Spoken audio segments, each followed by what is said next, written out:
अबे तुमने ये क्यों नहीं कभी बताया कि कबीर की पूजा करनी चाहिए? कहाँ लिखा है? 3 राम को सब कोई ध्यावे और चौथे राम का मरम न पावे। चौथा छोड़ जो पंचम ध्यावे, कहे कबीर वो हम तक आवे। हैं? कभी मिलोगे ना सामने तब बताऊंगा अज्ञा को जो तुमने अधन्या किया है। तो अब ये धंधा मैंने कवारी गाय गोए तृप्त करती है। गजब बेइज्जती है। शास्त्रार्थ में रविदास से हार गए थे कबीर, और कबीर को हराने वाला शास्त्रार्थ किससे हारा था? शंकराचार्य से। ऐसे कुछ ज्यादा नहीं हो गया ये? मतलब कुछ भी। भारत के सभी राजनेताओं, स्वामियों, धर्मगुरु और शंकराचार्य को मुसलमान धर्म के प्रवक्ता डॉक्टर जाकिर नायक की खुली चुनौती।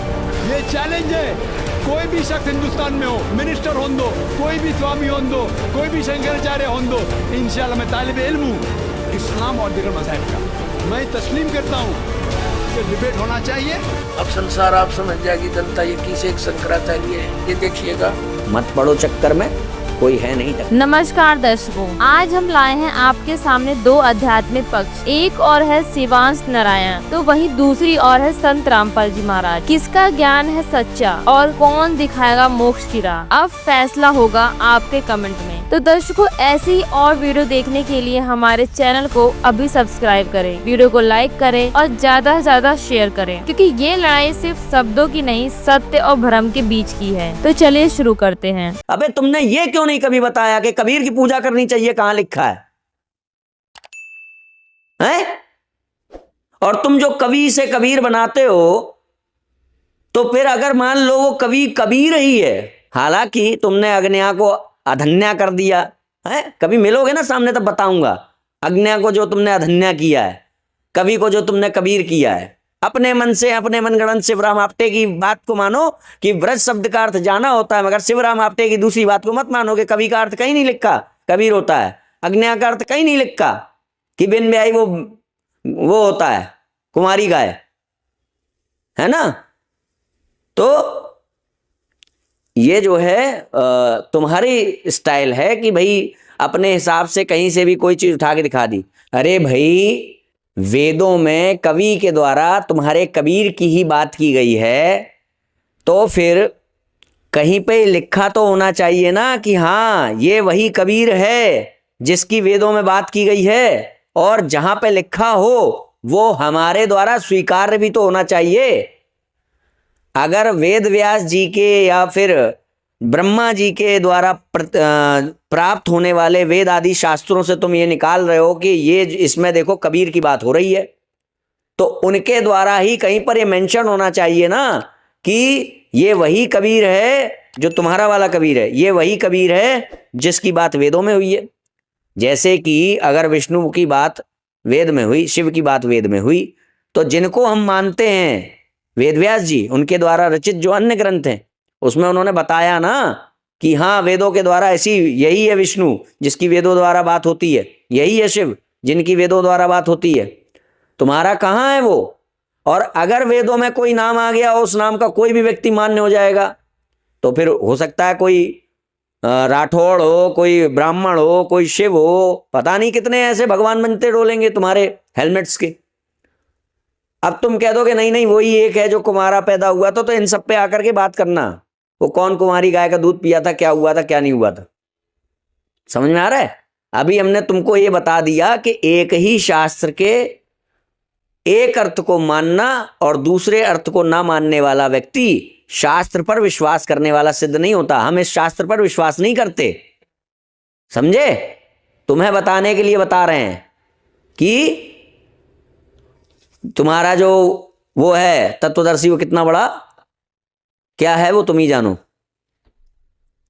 तो अगर तुम भी ऐसे ही हो तो ठीक है, पुराणों पर विश्वास ना करने वाले हो जाओ, बात ही खत्म हो जाएगी। तुम भी हो जाओ एक विधर्मी, दूसरा धर्म, बहुत सारे धर्म बने हैं सनातन के विरोध में, तुम भी हो जाओ। मगर ये तुम्हारी चाल है कि पुराण को, वेद को मानने वाला होने वाले के रूप में अपने आप को ख्यापित करते हुए, ढोंग करते हुए हम पुराण और वेद से आदमी को दूर ले जाएंगे। गीता को मानने वाले रूप में स्वयं को ख्यापित करते हुए हम गीता से दूर ले जाएंगे, है ना मिस्टर हेलमेट? तो 100 की सीधी एक बात है कि तुमने आज तक शास्त्रों से यही तो दिखाया है कि कृष्ण बुरे हैं, राम बुरे हैं, हनुमान बुरे हैं, विष्णु बुरे हैं, शिव बुरे हैं, यही तो दिखाया है ना। अबे ये तो दिखाओ कि कबीर अच्छा है, कबीर नहीं मरता है, ये तो दिखाओ। अब तुम कह दोगे कि उन शास्त्रों में वो परम ब्रह्म की बात ही नहीं हुई है। मगर शास्त्र में तो लिखा हुआ है कि वेदोक्त धर्म ही परम धर्म है। और धर्म क्या है? धर्म का वास्तविक फल मोक्ष है। और लो, तो वेदों के अनुसार मिलने वाला धर्म ही धर्म है। वेदों में बताया गया जो जीवन और मृत्यु से मुक्त होने वाला जो कारण है, उसके अलावा और कोई रास्ता नहीं है जो तुमको जीवन और मृत्यु से मुक्त करा सके, मोक्ष दिला सके।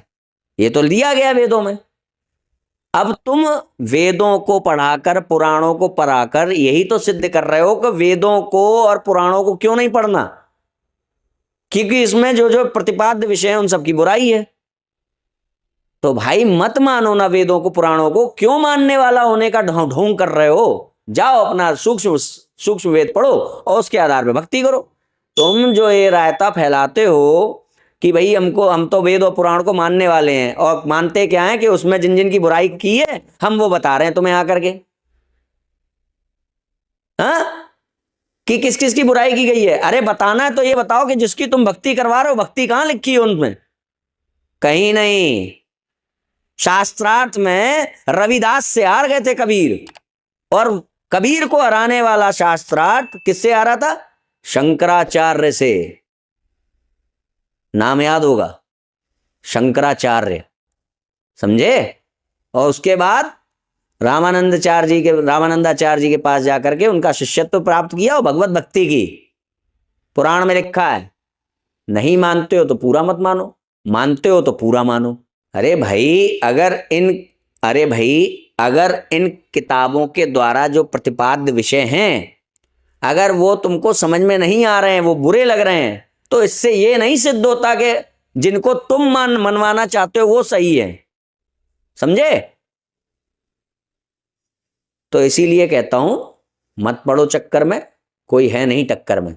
दोस्तों, अभी आपने सुने शिवांश नारायण के विचार। आइए अब सुनते हैं संत रामपाल जी महाराज के आध्यात्मिक विचार। भारत के सभी राजनेताओं, स्वामियों, धर्मगुरुओं और शंकराचार्यों को मुसलमान धर्म के प्रवक्ता डॉक्टर जाकिर नायक की खुली चुनौती। ये चैलेंज है, कोई भी शख्स हिंदुस्तान में हो, मिनिस्टर हों दो, कोई भी स्वामी हों दो, कोई भी शंकराचार्य हों दो, इंशाल्लाह मैं तालिब इल्म हूँ इस्लाम और दीगर मज़हब का।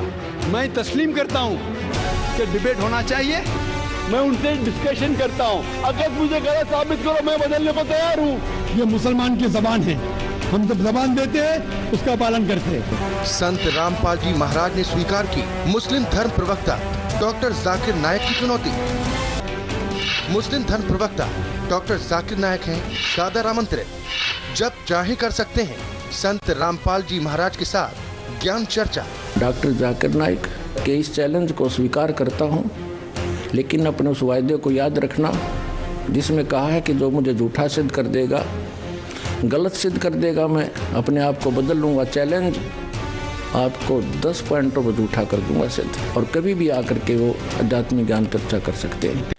अब देखिएगा, हमने 11 अक्टूबर सन 2009 को इन सभी आदरणीय शंकराचार्यों से प्रार्थना की थी कि आप जी आध्यात्मिक ज्ञान चर्चा के लिए पधारें,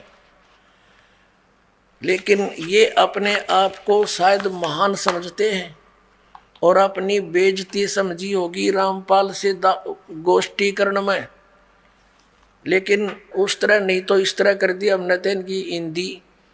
अब संसार आप समझ जाएगी जनता ये किसे एक शंकराचार्य है। ये देखिएगा, हमने इनके पास ये पत्र भेजे थे सभी शंकराचार्यों के चारों के पास। हमारा उद्देश्य प्रार्थना पत्र है, हमारा उद्देश्य विश्व मैत्री, समाज सुधार, आत्म उद्धार, भ्रमित जिज्ञासुओं को शास्त्र अनुसार निर्णायक सद्भक्ति पद्धति प्रदान करना, आध्यात्मिक ज्ञान चर्चा। सभी हिंदू धर्म के माननीय शीर्ष शंकराचार्यों व अन्य सभी आदरणीय आचार्यों से हार्दिक प्रार्थना है कि वे सतलोक आश्रम बरवाला, जिला हिसार, हरियाणा, भारत में एकत्र होकर आध्यात्मिक ज्ञान चर्चा करें ताकि भ्रमित भक्त समाज को सही दिशा मिल सके। उसके लिए हमने यहाँ से इनके पास प्रार्थना भेजी थी और इन्होंने सिग्नेचर दिए हैं। KS नारायण, एडमिनिस्ट्रेटर, श्री श्रृंगेरी मठ एंड प्रॉपर्टीज श्रृंगेरी, इतने। ये 16/8/2009 को ऐसे ये हमने सबके पास भेजा था। इन्होंने हमारे को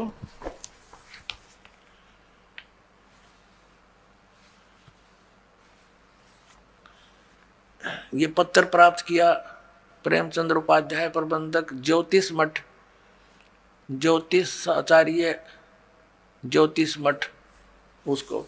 तो इस तरह हमने बाई हैंड ले जाके, बाई रजिस्ट्री करवा के, और वो दिन रखा था और 2 चैनलों के माध्यम से करना था। देखिएगा, इन्हीं पत्रों में है ये, इन्हीं पत्रों में ये है, यहाँ पर लिखा है।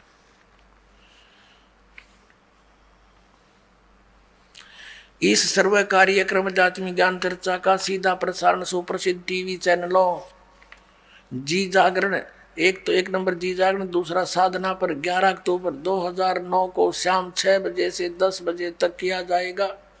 लेकिन ये नहीं आए। यहाँ पूरा प्रोग्राम इसी आश्रम में हुआ था।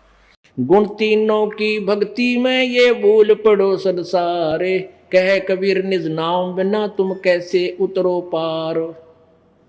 अपने आत्माओं, ऐसा प्रसंग आ गया कि कबीर भगवान ने कहा है कि इस काल और दुर्गा के ये 3 पुत्र हैं। इस काल के ये 3 पुत्र हैं, ब्रह्मा विष्णु महेश, और ये ज्ञानहीन प्राणी इन्हीं की पूजा करते हैं। गुण तीनों की भक्ति में ये भूल पड़ो संसारे। ओए होए, इन तीनों गुण की भक्ति में, रजगुण ब्रह्मा, सतगुण विष्णु, तम गुण शिव जी की भक्ति में ये संसार भूला पड़ा है। और कह कबीर उस निज नाम बिना, सार नाम बिना कैसे उतरोगे पार। यानी यथार्थ मंत्र के बिना, यथार्थ भक्ति साधना के बिना तुम पार कैसे हो पाओगे। अब इस प्रसंग को कोई सुनेगा कि ब्रह्मा विष्णु महेश के पुजारियों को ज्ञानहीन अंधे बताया है, तो श्रोता एकदम बिदक जाएंगे। तो दास इसके लिए लालटेन दिखाओगा। एक समय एक अंधा व्यक्ति रात्रि में लालटेन लिए जा रहा था। लालटेन होती थी, अब तो खैर मॉडर्न हो गए, बालक ना पता होगा लालटेन का। टॉर्च समझ लो, एक टॉर्च। वैसे लालटेन होती थी, एक लैंप टाइप, लैंप समझ लो उसको। तो वो लालटेन लिए जा रहा था अंधेरे में, और बालक आ रहे थे आगे थे उछल कूद मचाते हुए। तो उस अंधे व्यक्ति ने सोचा ये बालक कदे टक्कर मार दे अपनी बातों में, उछलते कूदते, तेरे बूढ़े की आड़ टूट जाए। वो कहने लगा, रे बच्चों भाई देखना देखना, मैं अंधा हूँ, ध्यान से चलना बेटा। अब वो बच्चे इस आवाज को सुनकर सहम गए कि हाथ में लालटेन दे रखी, और यूं कह कि मैं अंधा हूँ भाई, सुनियो देखियो, ध्यान से निकलना मेरे पास से। बच्चे खड़े हो गए और कहने लगे, बाबा क्या आप सचमुच अंधे हो?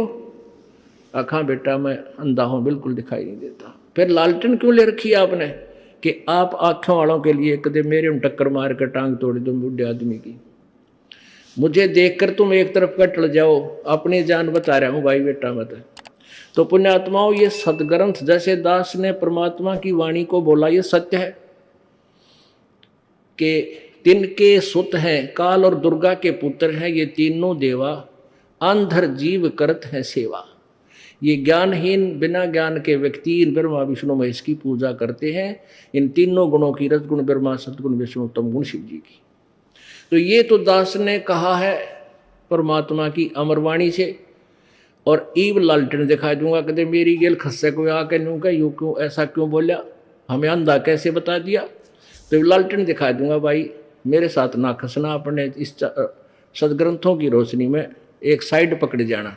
इस वीडियो को देखने के बाद आपकी क्या राय है कमेंट में जरूर बताएं। ऐसी ही और वीडियो देखने के लिए हमारे चैनल को सब्सक्राइब करें और वीडियो को ज़्यादा से ज़्यादा शेयर करें। धन्यवाद।